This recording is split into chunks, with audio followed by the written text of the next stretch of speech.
أعتقد إن هو عنده كتير من التجارب اللي ممكن يحكي لنا عنها، عن أمثلة استعانت بها الدولة بالقطاع الخاص لإنشاء مشاريع بنية أساسية، وأعتقد في كتير منها ما كانش ناجح. إيه أكتر الحاجات اللي كان فيها الفشل وإيه أسباب الفشل؟ يا ريت تحكي لنا عن ده أكتر.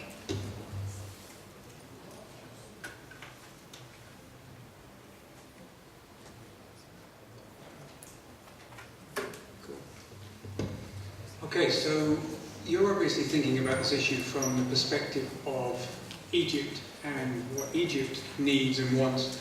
I'd like to try and give you some insight into what the other side, the people with the money, are thinking. And they are thinking that this is very much the great new market of the 21st century. This is what they call in American English a bean feast. It's a carve-up, it's an opportunity to make a lot of money and do a lot of things that they've always really dreamed of doing. And the people involved are people you may well be familiar with. We're looking at the European Bank for Reconstruction and Development, who have promised $2.5 billion a year in loans. We're looking at the European Investment Bank, which is talking about $7.5 billion in loans to the region by the end of 2013. We've obviously. Can we keep moving on? Thank you. Yes. في متاح سماعات للترجمة لمن يرغب في خلف القاعة. Maybe a queue for translation. We can wait. Should we wait? Yeah, sure.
so to start again, this is seen by a lot of lenders and development banks as a fantastic opportunity to make money.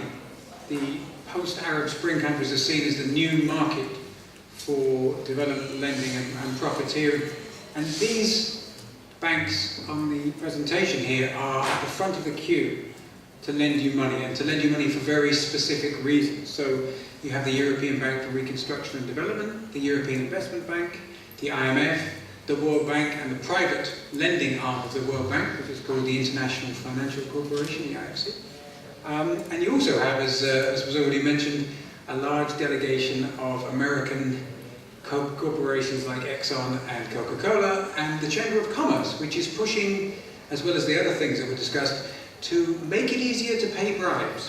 They're pushing to weaken anti-bribery legislation, which is, I think you'll agree, an excellent part of new democracy. I haven't got my man who's meant to help me with my presentation, but if those people seem familiar, they should be. They were deeply involved in Mubarak-era economic policies. So the World Bank loaned the Mubarak regime $9 billion to undertake the privatization. It's very, as you know, very contentious privatization schemes. The EIB and the IFC have both made numerous investments in private equity companies, many of which were very connected to Gamal Mubarak particularly. The EIB also funded the Egypt-Israel gas pipeline, which I believe was blown up 14 times before it was shut down. That was a very sustainable investment by the European Investment Bank. And they've also invested in many energy security, i.e. the export of energy, production of fuel and fossil fuels for export to Europe. So they've already been deeply involved in a lot of fairly dubious policies in the past. The IMF, which we've already been hearing about, as recently as 2010, they endorsed the economic policies of the Mubarak regime and called for resuming privatization and increasing the role of carefully structured and appropriately priced public-private partnerships. In Libya, they also were best friends with Mr. Gaddafi and thanked him very much for his hospitality on a mission in which they tried to persuade him to fire 340,000 public employees. Next one, please. So, the thing that makes these people fundamentally untrustworthy is that they are not designing programs to suit your needs. They're designing programs to suit their own ideology.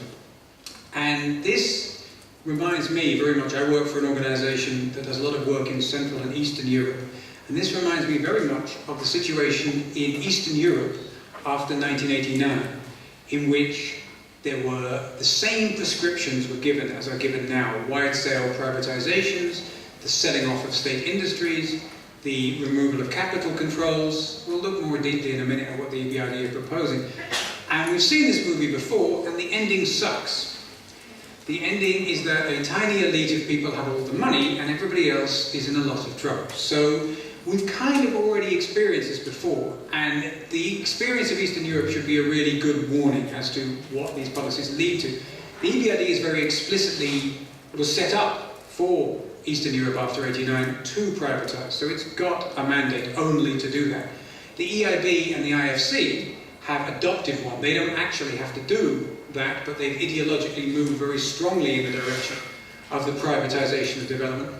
To me, this reflects the essential function of contemporary financial capitalism, which is the transfer of public resources into private hands. And from the Mubarak era, that is a principle you should be very familiar with. Next one, please. The means they want to achieve this by is the public-private partnership.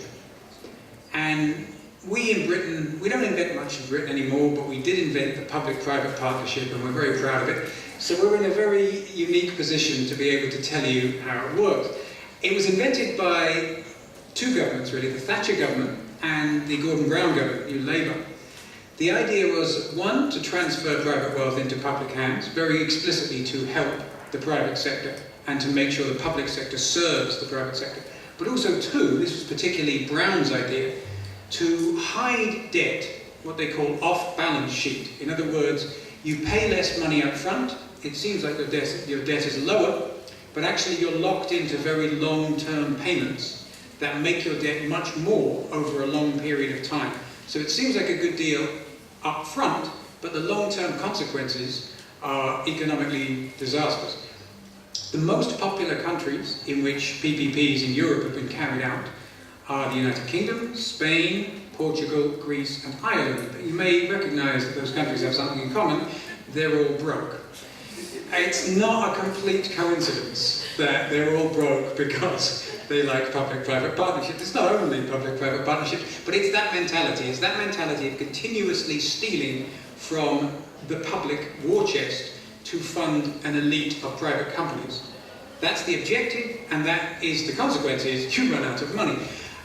We've been aggressively exporting that model to the rest of the world, particularly DFID, the British Department for International Development, hired the Adam Smith Institute specifically to push PPPs onto a range of developing countries. The EIB and the EBRD have been doing something similar. Next slide, please. Basic problems with PPPs. They almost always turn out to be more expensive than the public option because the long-term commitments of sovereign countries are much higher.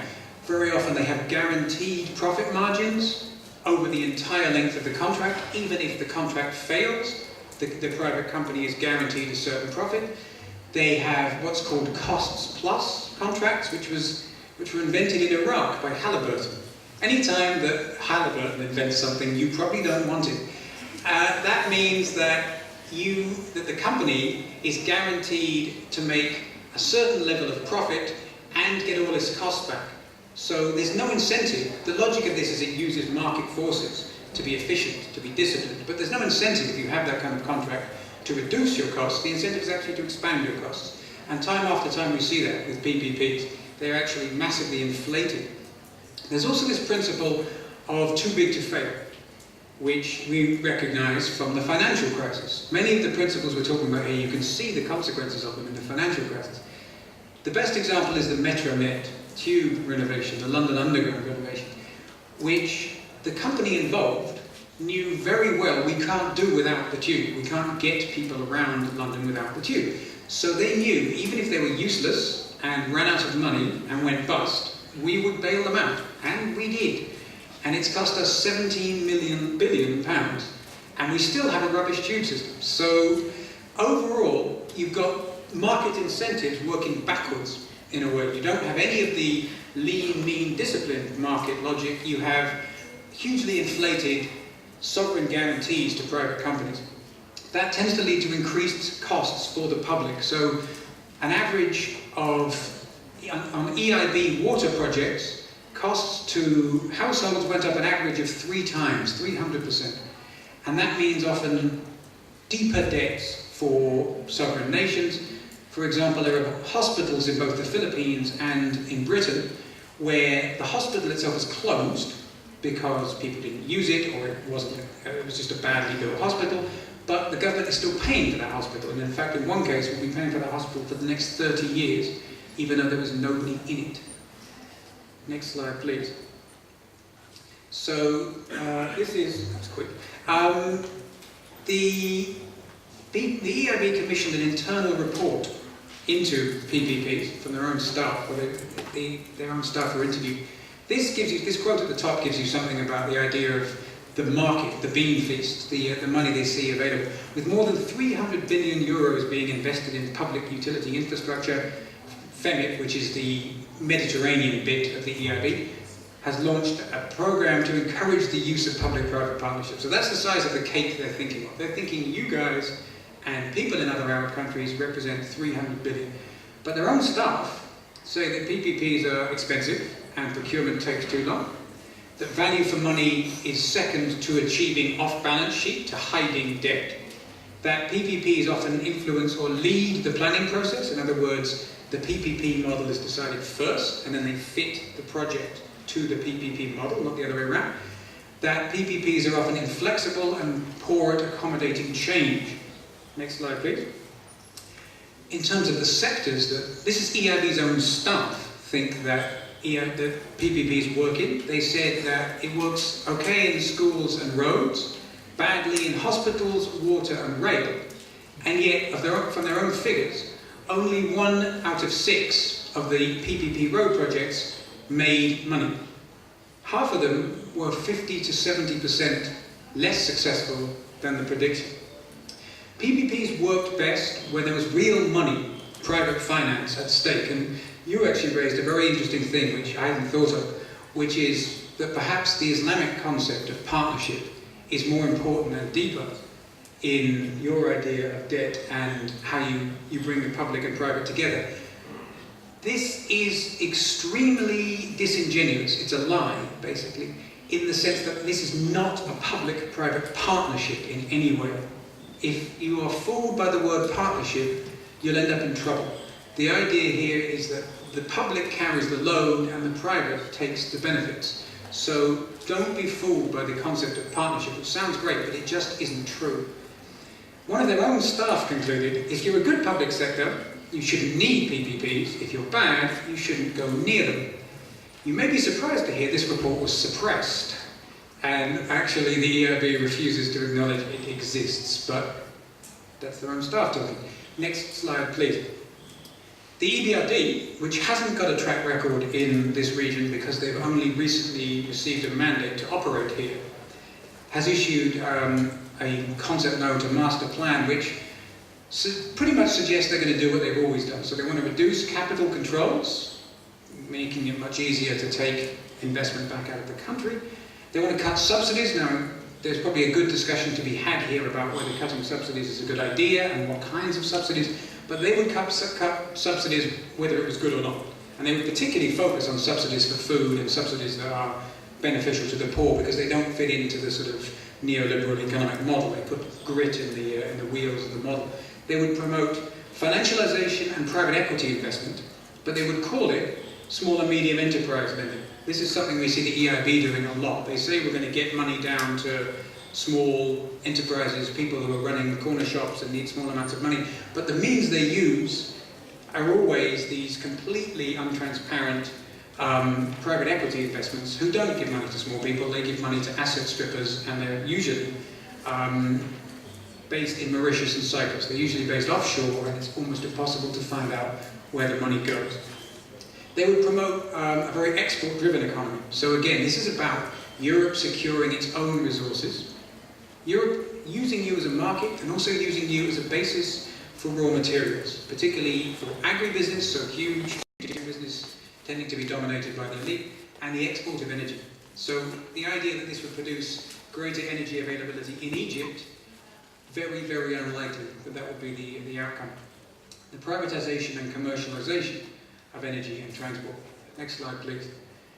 EBRD has a long and storied history of failure in Eastern Europe with PPP projects. Just a few.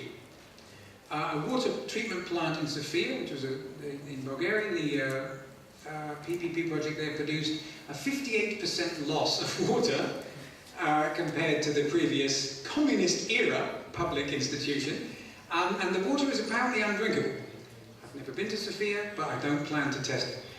The Zagreb wastewater PPP, the price of the project doubled.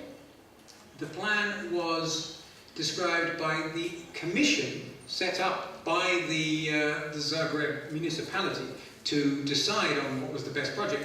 The PPP plan was described as totally unsuitable, so the Zagreb mayor did the only right thing. He fired the commission and implemented the PPP anyway, as a result of which the costs to households of wastewater went up 3 times. The Moscow-St. Petersburg highway was the worst route they could have chosen. It had one tender. It caused massive environmental damage. It went through the middle of this, the Kimpi Forest, which was a national forest reserve, and it's registered in both Cyprus and the British Virgin Islands to a close friend of Vladimir Putin. Development at work. Several motorways in Hungary, around Budapest, suffered a 50% loss in anticipated revenue. This happens all the time with toll roads particularly because people don't want to pay, and as a result of which the company refused to carry them out anymore, and the state had to renationalise them. So now Hungary is paying for that road twice. They're paying once for the PPP and twice to maintain it by the state. On that website, our website, bانكواتش.org/public-private partnerships, you'll find a whole lot more case studies and factual information about EBRD's failures in PPPs. A whole series of other cases which we can discuss more in the discussion. I'll just carry on because we're running out of time. There are wider implications to PPPs as well. You need to think, when you're thinking about financial capitalism, not just about the project itself, but about what other things does the project cause. And PPPs are notorious as a basis for financial speculation. In other words, what financial capitalism likes, the derivatives world likes, is a consistent flow of predictable income. Because they can then securitize that, they can spin that up, they can sell that future income in a bond to who knows what. So PPPs, particularly when they are invested in by private equity and sovereign wealth funds, are very much the basis for financial speculation and the kind of thing that caused the financial crisis. As I already mentioned, they're frequently registered in tax havens, which makes them obviously useless for taxation, but also extremely unaccountable. They require often re-regulation or deregulation. Reda has discussed previously the new PPP law, which he argues exempts PPPs from oversight and tendering. And they also commodify human behaviour. So the way that certain repayments are structured, it involves evaluating people's behaviour purely by numbers. And to me, that's part of this whole financial mindset where you're not thinking about what does this project do for people, you're thinking about how can people serve the financial asset streams of the project. Next one, please. So what if, a couple more, if we can. Next one. Cool. So why do governments do it? Quite often the answer is cronyism. Quite often the answer is it gives governments the opportunity to share public resources with a small clique of their well-heeled friends. This is something that the Egyptian privatizations make abundantly clear. So the prediction here is that Egypt got 9.6 billion out of a total of 104 billion in privatized assets. That is exactly the mentality that PPPs serve and engender. They also do it because they are ideologically unable to see an alternative. And that to me is really one of the things we can achieve most today with this session and some of the things that are coming later. The extent to which we can think that this just doesn't have to be this way. It really doesn't have to be this way. This is not an answer, so let's think what the answer might be, instead of just going, this is the thing that we're presented with. And as I mentioned before already, is this idea of off-balance sheet expenditure. It's keeping the debt hidden, it's keeping the debt secret, and keeping the initial payments low. Next one, please. Alternatives. I'm not going to talk too much about that because that's really session 4, but there are many different alternatives to these large-scale mega projects funded by development banks. One of which, obviously, especially in energy, is smaller scale or more localized projects. So PPPs are almost always enormous because the larger the scale, the larger the profit for the corporation. That is usually environmentally damaging and not nearly as useful and sustainable as something that is more targeted to local community needs. Project designs that fit a less neoliberal world, in other words, where the objectives and the ways of evaluating them are not simply about profit and loss, but are about human needs and what people require. An agnostic selection process, in other words, a selection process where you consider all the alternatives. If you need this piece of infrastructure, does it have to be PPP? Could it be public sector procurement? Could it be a different method of organising it? But most of all, and I think this is something that Nick and Maria Leggero are going to talk about, don't pay the debt. Don't start from the basic supposition that we have to do this because we owe so much money. Most of that money, or lots of that money, could very well be considered what we call odious debt. In other words, debt that was accumulated by an elite of a regime for their own personal or systematic use that had no wider social benefit. And there is a long-established legal international precedent for writing that debt off. This is what Nick's organisation does. It looks into the opportunities to remove debt that is not legitimate development debt. So not only don't accumulate new debt in the form of PPPs, but don't accept that much of the existing debt they tell you have to pay is real. Thank you.